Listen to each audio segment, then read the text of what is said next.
आज पत्रकार परिषद कशाबद्दल काय सांगा? आज मी पत्रकार परिषद या ठिकाणी आचारसंहिता असताना देखील चालू केलेली आहे, कारण का संकट हे आपत्तीजनक संकट आहे. त्यामुळं कोणतंही संकट हे काय ठरवून येत नसतं. 8 जून आणि 11 जूनला अनुक्रमे दळवीनगर आणि आनंदनगरला रेल्वेच्या हद्दीतील झोपडपट्टीवर बेकायदा जे झालेलं आहे असं मत आहे रेल्वेचं, त्यांचं तिथून स्थलांतर करणार आहे, कारवाई करणार आहे. कायदेशीर असेल तर 100% आम्ही त्याच्याशी सहमत आहोत.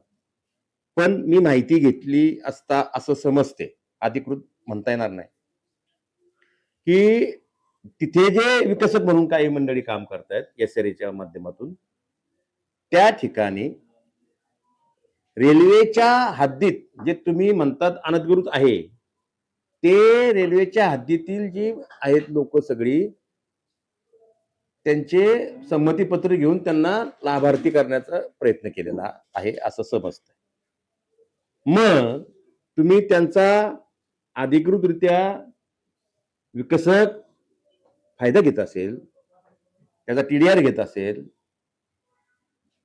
तर मग त्यांना तुम्ही रेल्वेच्या हद्दीतून हद्दपार करत असताना त्यांना स्थलांतरित करण्यासाठी जो काय मोबदला असतो नियमानं, तो मोबदला द्या ना. आणि प्रशासनाने त्याची एसआरए असेल, महानगरपालिका टीडीआर देतं, महानगरपालिका असेल आणि रेल्वे असेल, रेल्वेच्या हद्दीतील घरं काढण्यासाठी आमचा विरोध नाही, पण त्यांना लाभार्थी करून जर घेतला असेल तर त्यांना ती जबाबदारी विकसकाची आहे, त्यांना घरं देणं.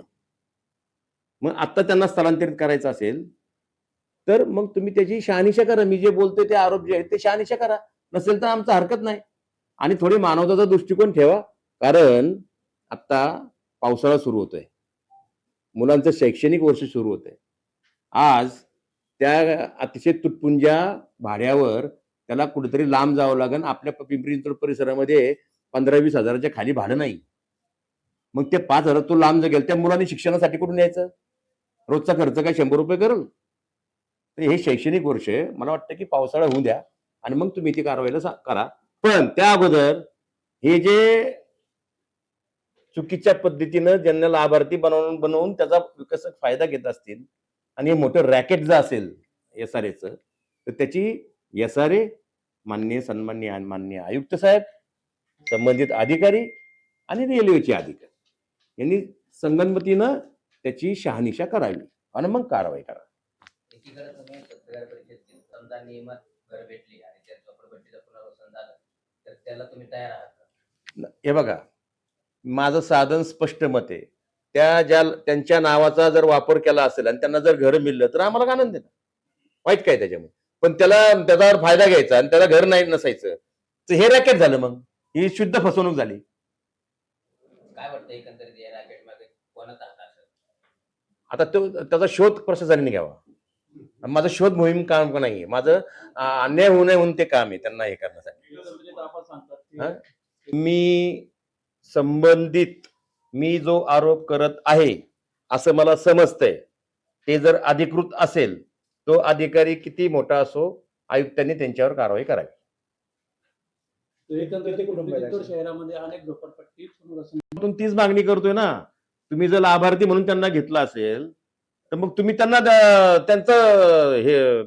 त्यांना संधी दिली पाहिजे ना, त्यांचं पालकत्व स्वीकारलं पाहिजे ना तुम्ही. मी तेच त्यासाठी तर तुम्हाला बोलवलं ना. आणि तुम्ही सुद्धा हा जटिल नव्हे तर माणुसकीला काळीमा फासणारा हा जो ही घटना आहे, त्यामुळे तुम्ही देखील मला एक विरोधी पक्ष नेता म्हणून मला काय फार ह्याच्यातनं नावलौकिक हे ते मिळवायचं नाही. माणसांचं आयुष्य उद्ध्वस्त व्हायला लागलं, तिथं काय नावलौकिक मिळवायचं आहे? ही तुमची माझी सामाजिक जबाबदारी आहे, लक्षात ठेवा. शैक्षणिक वर्ष चालू आहे, गरीबाच्या पोरांना आम्ही कसं शिकवतो मला माहिती आहे. तुमच्या माध्यमातून किती कुटुंबाला न्याय मिळेल? सगळ्यात मिळेल. हे सगळ्याची शोध मोहीम केली त्यांनी. आता बरं, एकाच दिवसात कसे दारू धंदे सापडले सगळे?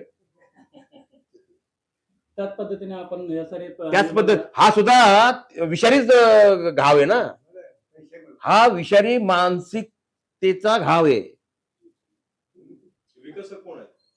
आता तुम्ही शोधा ते. शोधायची. मला त्याचा शोध तुमच्याकडून पाहिजे म्हणून तर पत्रकार परिषद तुमच्या घेतली. पक्षात आणि तुमच्या पक्षाचं जर असलं तर त्याच्यावरती कारवाई करण्याच्या संदर्भात तुम्ही काय हे घेणार? बघा, दारू धंदा कोणाचा आहे त्याच्यावर बघून कारवाई होती का? बरोबर. काय रे, आता जो असं कुणी असू दे ना, चुकीचा असेल तर चुकीचा. सर आता ही रेल्वे प्रशासनाची आणि महापालिकेची संयुक्त कारवाई आहे का फक्त रेल्वे प्रशासन? रेल्वे प्रशासनाची आहे. यासाठी त्यांच्याकडे आपण काय पत्रव्यवहार केला आहे? केलंय आज काय आता ते तुमची पत्रकार परिषद झाली की तुम्ही मला सुट्टी दिली की मी त्यांना सुट्टी देतो. त्यांचे काही नोटीस आले का रहिवाशांना? हो आले ना, नोटीस आले म्हणून घेतो ना.